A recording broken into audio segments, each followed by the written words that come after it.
Blessings, divine beings. We are going to take a look at the Dark Goddess Oracle card deck. And this is the last deck that I have that I use, last goddess deck that I use in my goddess circles. And I actually stopped using it in my goddess circles because the ladies in the circle didn't really love these, and I'll tell you why. But first, let's take a look at the back. It says, "Are you ready and willing to re engage with the guidance of your inner wisdom?" Each card in this deck will illuminate the majesty and potential of your shadow self to bring about a more powerful sense of positivity and change in your life. This deck puts at your fingertips an array of emotional tools, mythology, real life experiences, and the elements of nature. Open the portals which span the globe and its ancient beliefs and connect again to the dark goddess guidance within. So I love the concept of this deck. All the other decks I have are pretty, most goddess decks are really light and bright and positive and affirmative. I do love the back, right? They're pretty shiny. I have my light over here so you can't see it, but very shiny cards. Um, so I wanted something, to use on like the, darker themed circles and for shadow work and stuff, but um, it was just really hard for people to connect with these cards. And I'll again share in a minute. But let's take a look at the book. It has a little bit of information up front, not much. Then it just goes straight into the card readings. Black and white pictures all throughout. It has the name, keyword. It does have a cool little like poem or invocation at the beginning. I don't know, let's see. Who's at fault? Where's the blame? Drowning in a world of shame, guilty punishment is tough. Forgive me, move on. Enough's enough. By the power of the dark goddess in me, protection in place. Blessed be. So those last two lines are the same in every card. In the beginning, it's like a individual little poem invocation, which is pretty cool. And then it gives you like the guidance and the kind of story of that goddess. That goddess foresight, just a little bit more of a message, and then kind of like a little bit more about the actual goddess. It gives like a archetype of each goddess. The gambler, like where they're from and stuff. So, but anyways, the reason we didn't quite connect is this is a shadow deck, yes. Some of them are a little bit more positive than others, but for the most part, they're very, very finger pointing and very harsh. Like, oh, you're a compulsive liar. Or, I mean, it's stuff that was not necessarily relevant to a whole lot of people. Some of them were, but many of the cards just weren't. And the ladies were having a hard time, even though it was meant to be for shadow work. Kind of having, because I had the ladies like read it out loud in front of everyone and kind of share a little bit about what, that might mean for them. And this was the deck that just no one could really connect with at all. No one got excited about it. They really tried, though. I have a great group of women, and they really, really tried. But it was just the messages were very finger pointing and very specific and hard to connect with. Maybe if the messages were a little bit more general. I don't know. So I stopped using them. I have this deck, but I don't really use it anymore. And my opinion of this is the art is kind of reminds me of like a video game type art. So I don't love it in the big borders. I don't love that. I was really excited about the concept of this deck. I really was. But then it was hard to work with. But maybe others might love that and connect with it really, really well. But with that said, let's look at the cards. These are not in order. They're not numbered, but in the book they are in alphabetical order. So we have Caradwyn for inspiration, Hecate, protection, the Morgan, sovereignty, Persephone, compliance, Lilith, equality.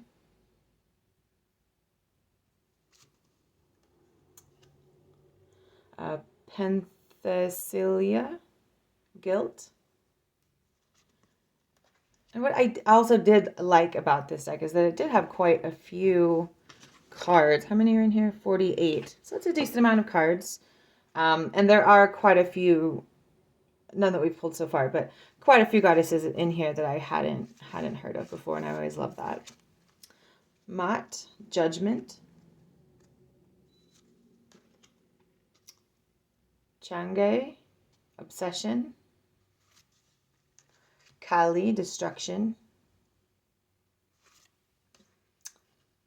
Aradia, defense.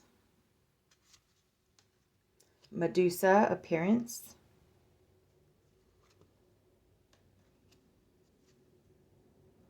Skadi, atonement.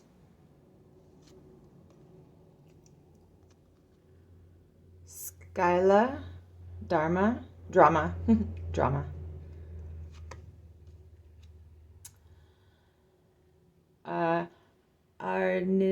Arnemetia, integrity. Hell, concealment. Ran, abuse. This was one of those cards. It was about being abused or being abusive. And just the first time someone pulled it was like one of the nicest, sweetest women in the group, and it just didn't fit. And then to say, that she had been abused, it just was it was finger pointing and not super relevant.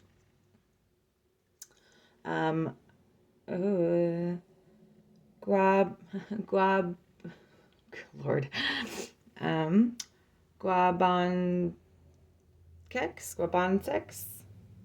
Okay, sorry. Wrath. Pythia, knowledge. Fortuna, fate. Nuba, denial. Kaliak, endurance.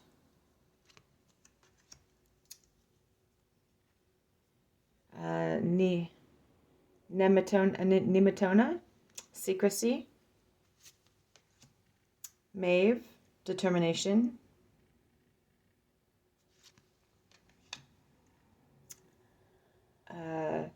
Ereshkigal, coercion. Sekhmet, empowerment. Mama Bridget, redemption. Oya, deliverance. I thought that was a really cool depiction of Oya. Nyx, respite. Shilanekig, desperation. This is another one that same woman pulled. She's just like the sweetest person, and she was getting the harshest card. So I think after that time I just decided that I wasn't going to use them anymore. DT, revenge. Hinu Tipo, trust.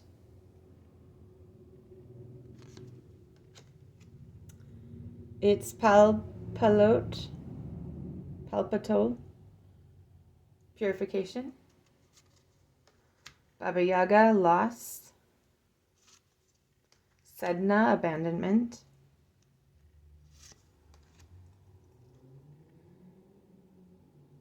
Erzuli, prosperity.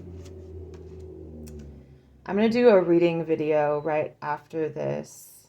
So I'm not going to do a reading from the book in this video, but I am going to do a reading so you can get an idea of, depending on the cards we pull, like I said, some of them aren't as bad as others.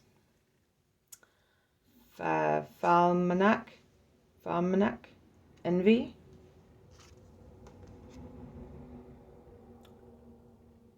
Arachne, Hubris, Tiamat, Control, Uzumi, Persuasion, Medea, Deception,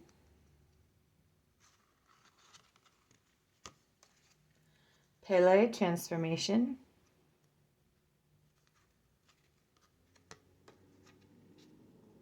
Pandora, Curiosity, Inanna, Seduction,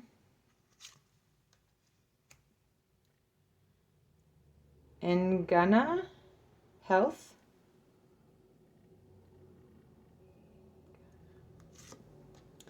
Dear Woman, Temptation, Inara, Trickery, Isis, Resurrection, and Gaia, Creation.